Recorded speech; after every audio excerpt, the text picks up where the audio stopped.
തേന്മാവിൻ കൊമ്പത്ത് എല്ലാ ദിവസവും രാത്രി 9 മണിക്ക് നമ്മുടെ സ്വന്തം സൺ സൂര്യയിൽ. രണ്ടാളെ ഞാൻ പ്രതീക്ഷിച്ചില്ല. അല്ല, അനുവിന് ഇവിടെ സദ്യയാണോ ഭാനുമേ? ഇലയൊക്കെ വെട്ടിയിരിക്കുന്നു. ഓ, സദ്യ എന്നൊന്നും പറയാൻ പറ്റില്ലെങ്കിലും ഒരു ഊണ് ഞാൻ ഒരുക്കിയിട്ടുണ്ട്. ഇന്ദ്രനും വാ, ഉള്ളത് നമുക്ക് ഒരുമിച്ച് കഴിക്കാം. അയ്യോ, ഞാനില്ല ഭാനുമേ. ഞാനേ ബാങ്കിൽ നിന്ന് വരുന്ന വഴി അനുവിനെ കണ്ടതുകൊണ്ട് ഇവിടെ കൊണ്ടുവിട്ടതാ. കടയിൽ കുറച്ച് ജോലിയുണ്ട്. ഇന്ദ്രേട്ടൻ പോയിക്കോട്ടെ ഭാനുമേ, അല്ലെങ്കിലും ഊണ് കഴിക്കാനുള്ള സമയമൊന്നും ആയില്ലല്ലോ. ആ, എന്നാ പിന്നെ മാഷിനെ ഒന്ന് കണ്ടിട്ട് പോമോനെ. ഇവിടെ വരെ വന്നിട്ട് അദ്ദേഹത്തെ കാണാതെ പോകുന്നത് എങ്ങനെയാ? അല്ല അല്ല അച്ഛൻ ഇവിടെ ഉണ്ടോ? എന്നിട്ട് പിന്നെ നീയൊന്നും പറഞ്ഞില്ലല്ലോ. അയ്യോ, ഞാനിവിടെ വന്നപ്പം അച്ഛൻ ഇവിടെ ഇല്ലായിരുന്നു. അച്ഛൻ എപ്പോഴാ വന്നേ ഭാനുമേ? കുറച്ചു നേരമായി മോളെ. വെയിലത്ത് നടന്നു വന്നതിന്റെ ക്ഷീണം കൊണ്ടേ അകത്ത് വിശ്രമിക്കുക. രണ്ടാളും അങ്ങോട്ടേ അല്ലേ? ആ ഇന്ദ്രേട്ടാ വാ, നമുക്ക് അച്ഛനെ കണ്ടിട്ട് പോ. ശരി, വാ. വാ.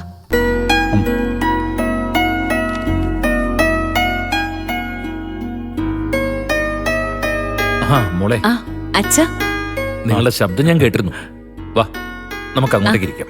വാ.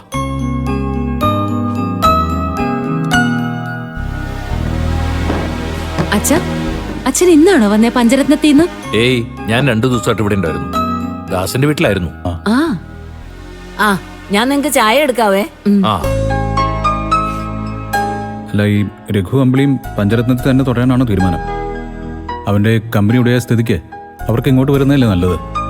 ആ, ചിലപ്പോ അവരിങ്ങോട്ട് വന്നേക്കും. എന്തായാലും രണ്ടുപേരും ഒരുമിച്ച് കണ്ടത് നന്നായി. എനിക്ക് 1-2 കാര്യങ്ങൾ സംസാരിക്കാനുണ്ടായിരുന്നു.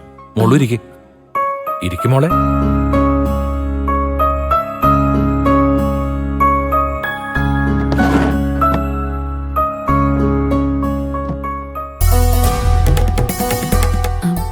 എന്താച്ചാ?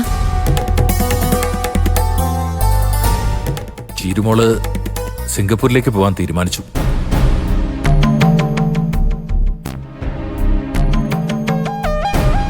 ഇപ്പോ അവള് ചെന്നൈയിലാ. 2 ദിവസം കൊണ്ട് അവൾ അവിടെ നിന്ന് കയറി പോകും. അച്ഛാ, അച്ഛൻ എന്തൊക്കെയായി പറയുന്നേ? ഇത്തിരി പോകുന്ന 3 മക്കളെ തനിച്ചാക്കിയിട്ട് അവള് സിംഗപ്പൂരൊക്കെ പോകുന്നോ? അതെ മോളെ, അങ്ങനൊരു തീരുമാനം അവൾക്ക് എടുക്കേണ്ടി വന്നു.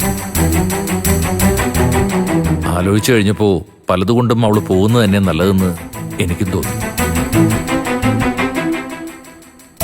അല്ല, എന്നാലും ഇത്ര പെട്ടെന്ന് വിനയൻ അതിന് സമ്മതിച്ചോ? അവന്റെ സമ്മതം ചോദിക്കാതെ ആ ചീരു പോയത്.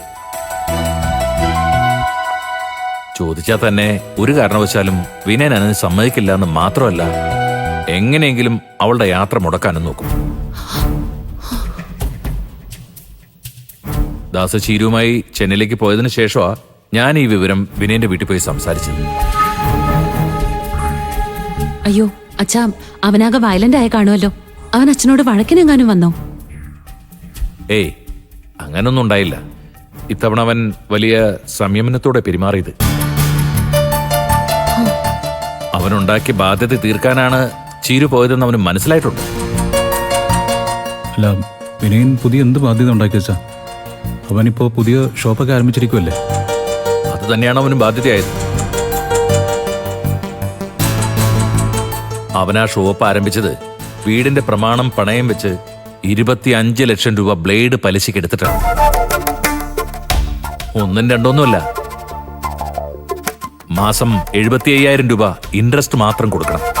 പിന്നെ എങ്ങനെ അവന് പിടിച്ചു നിൽക്കാൻ പറ്റും? കാര്യങ്ങളൊക്കെ കൈവിട്ടു പോവാന്ന് ഉറപ്പായതോടെ ചീരുമോള് ഇങ്ങനൊരു തീരുമാനം എടുത്തു.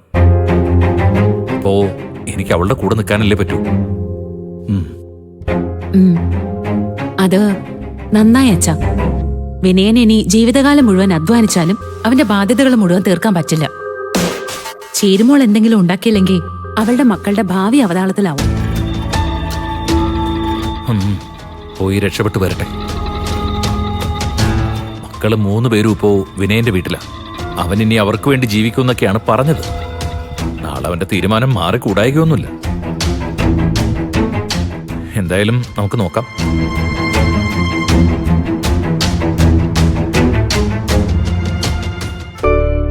ആ, ചായ വന്നല്ലോ.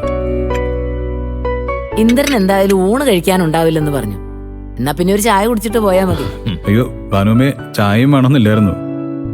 കുടിക്കിന്ദ്ര, ഭാനുമയ്ക്കൊരു സന്തോഷല്ലേ.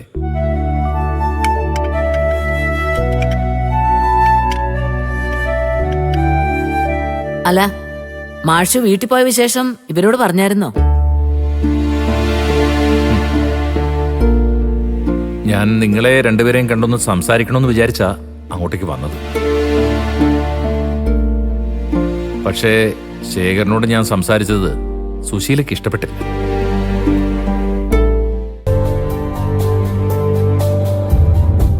വേറെ പ്രശ്നങ്ങളൊന്നും ഉണ്ടായില്ല. നിങ്ങൾ രണ്ടുപേരും അവിടെ ഇല്ലാന്ന് മനസ്സിലായപ്പോ ഞാൻ വേഗം അവിടുന്ന് ഇറങ്ങി. സുശീല ശേഖരനെ അവിടെ നിർത്തിയിരിക്കുന്നത് പക തീർക്കാനാണെന്ന് അവിടുത്തെ സ്ഥിതി കണ്ടപ്പോ എനിക്ക് മനസ്സിലായി.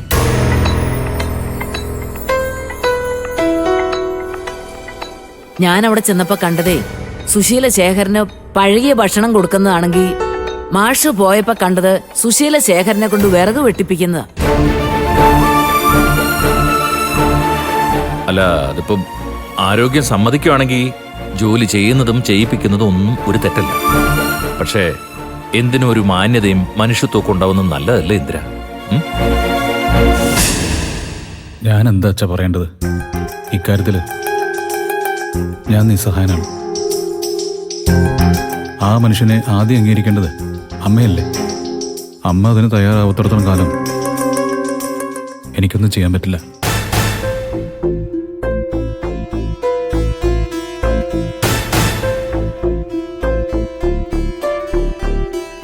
ഞാനൊന്നാ ഇറങ്ങട്ടെ അച്ഛാ. ഷോപ്പിൽ അല്പം തിരക്കുണ്ട്. ആയിക്കോട്ടെ ഇന്ദിര. ശേഖരന്റെ കാര്യത്തിൽ നിന്റെ നിസ്സഹായാവസ്ഥ എന്താന്ന് എനിക്ക് മനസ്സിലാവും. എന്നാലും അച്ഛനാണെന്നൊരു ചിന്ത നിന്റെ മനസ്സിലുണ്ടാവണം. ശരിയെന്ന്.